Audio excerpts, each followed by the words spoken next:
I'm going to record a particular clip right now, which I thought is kind of an eye-opener. Questions are being asked, which we normally don't ask ourselves. But I thought we need to face that question. And that's why I copied this clip. What would I have been if I didn't do that? And not saying that I'm not grateful and I don't love being a comedian. It's been a blessing, but it's like, if I created that, okay, I have to be this thing for you to see me. Then who created that? Like was there a different me that was supposed to be there, but then I created this? Oh, I like this guy, really. He's being very frank. Very, very frank. His career is that of a comedian. That's okay. You make other people happy, you direct them to a story, and you make them happy. That's okay, perfectly okay. But what tickles me is that this guy understood something about himself. And that he realized that he's creating this comedian, no doubt. But there's the other part of him that is creating this comedian, and he's wondering, why is that taking place?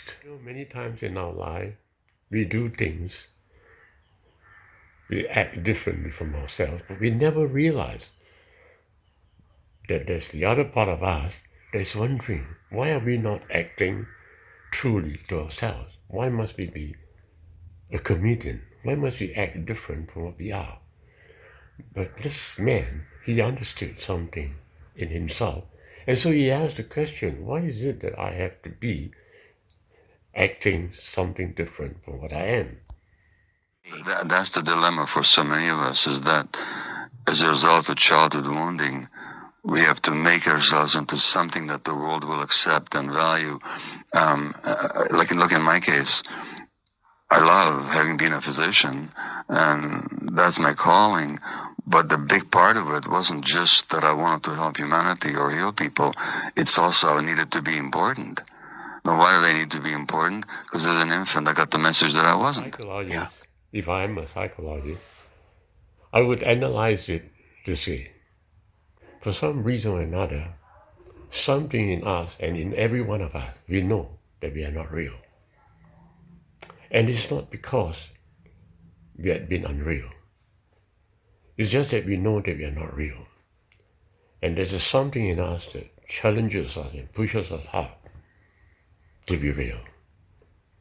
It's not that my father had pushed me down to the extent that I couldn't emphasize myself at a young age. And so that now that I must push myself out to be as I am, to gain the credit to be myself. No, it's not that. Somehow deep inside myself, and I think it's in all of us too, that we know what is real. And we know that what we are doing is not real. If we have been very, very frank, we know that. We just don't want to know it. This comedian, he understood something very powerful about himself. He understood that there is authenticity in himself, and that everything that he had been a comedian is kind of fake. That's right. And very interestingly, not everyone can see like what this comedian see. Not everyone can see it all. What we thought is that we are doing it because of a compensation that we had for our childhood days. We thought that we have to compensate for the lack of recognition when we were young. So now we push hard to recognize ourselves. But this comedian says something different. He says that it's not because of that. Something behind me is telling me that I'm just an imposter, that I'm not still behaving real to myself. So that's why I admire this guy, this comedian. He has an authenticity in himself. He realized that it's not about child compensation, but it's more than just that. For me, I felt that there is a part of me that keeps on telling me I'm a fake and I need to be true. And it's because of that part of me that telling me that I'm fake, that pushes forward to me, that I have to somewhat undress completely and become me in my latter years. Yeah. Sometimes, like, I always like feel like I have to explain my intentions. There's a part of me that always feels like I'm manipulating somebody. Do you know what I'm talking about? Yeah, you think you're fake. Yeah. Yeah, it's called the imposter syndrome. Okay. And it has to do with the fact that you couldn't be real as a kid. In some ways, you had to pretend. And it's really hard to let go of that sense that I'm still doing it. Yeah. And furthermore, give me some credit. Maybe you can't manipulate me even if you wanted to. so That's very fair, dude. So that fear of yours is both a lack of compassion towards yourself and a lack of, in a sense, trust in the other person's capacity to look after themselves. That's a good point.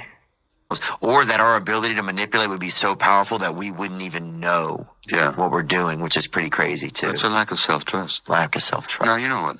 Have I manipulated? Yes, I have. Yeah, sure. You know, but Same. so it's not a question that one never does it. But I know when I'm manipulating. Right. And usually it's because I want something that I don't know how to state directly, or I'm afraid I might not get otherwise, you know, and then I'm afraid to show up with my vulnerable request. Which would make sense as a child. There was something you wanted that you didn't think you were going to get otherwise. That's so right. you didn't show it. So Yeah. Makes sense. Children manipulate out of a sense of weakness. Whatever that has been said so far is true, isn't it? That's true, of course. When we are young, we don't know how to get what we want. So what we do, we manipulate our parents in a way, right? That's right. We cry or we do something that actually some kind of manipulate in our own special way. And perhaps we practice that through our years. Perhaps we extend that. And now we become a manipulator, an imposter, so to speak. I perfectly agree with the analysis that's given, except that I want to say that deep in each and every one of us, we know that we are not real.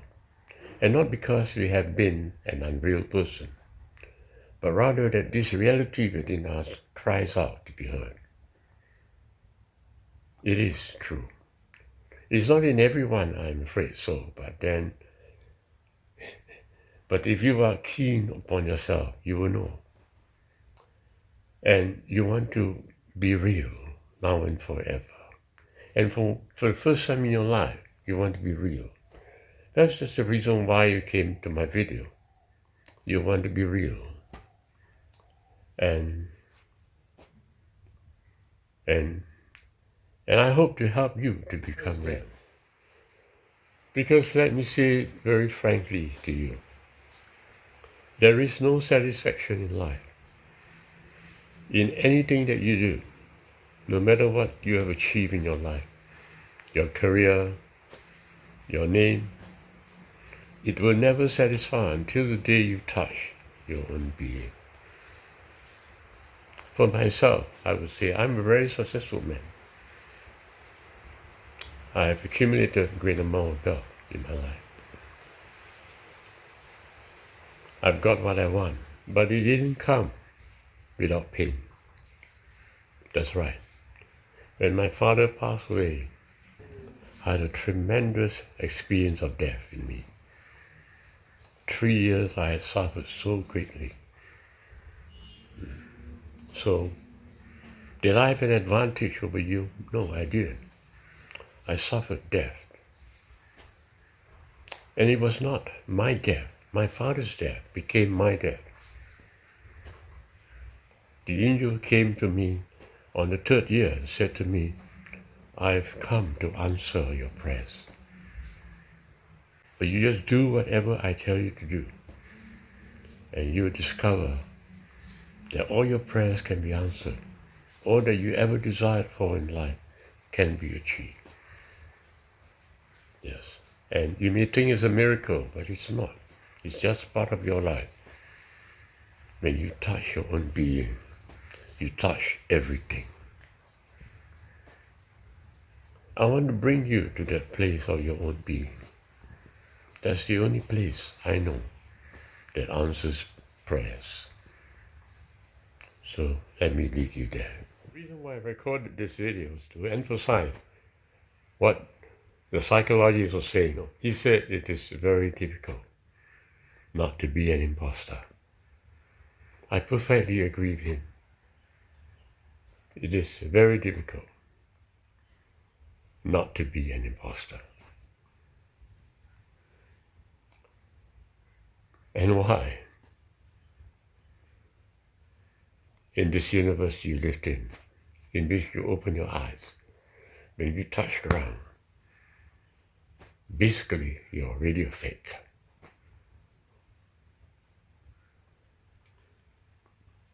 So to be really true is totally a state of unrest.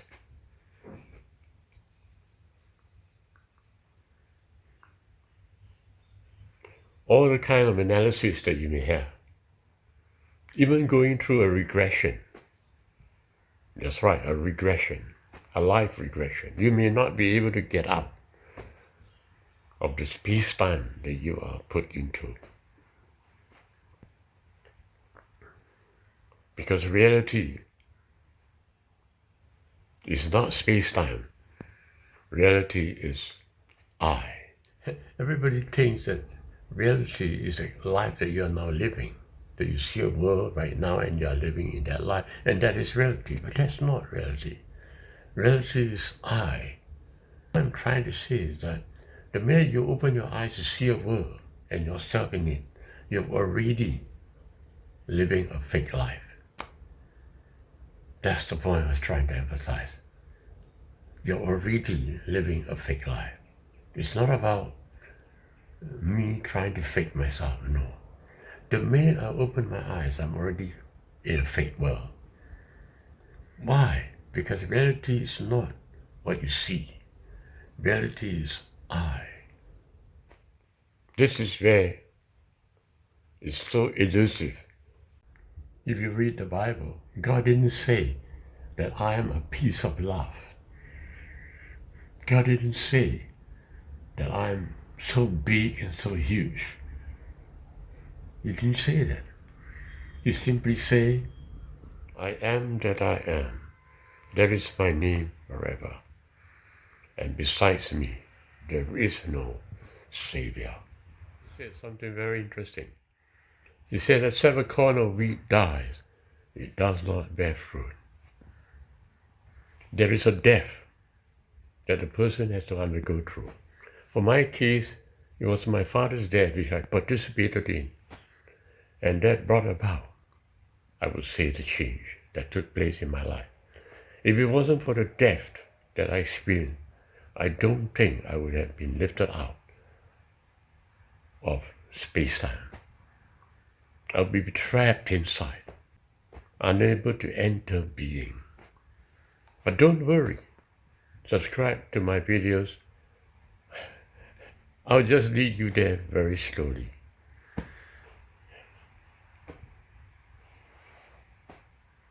And just be authentic. Nothing matters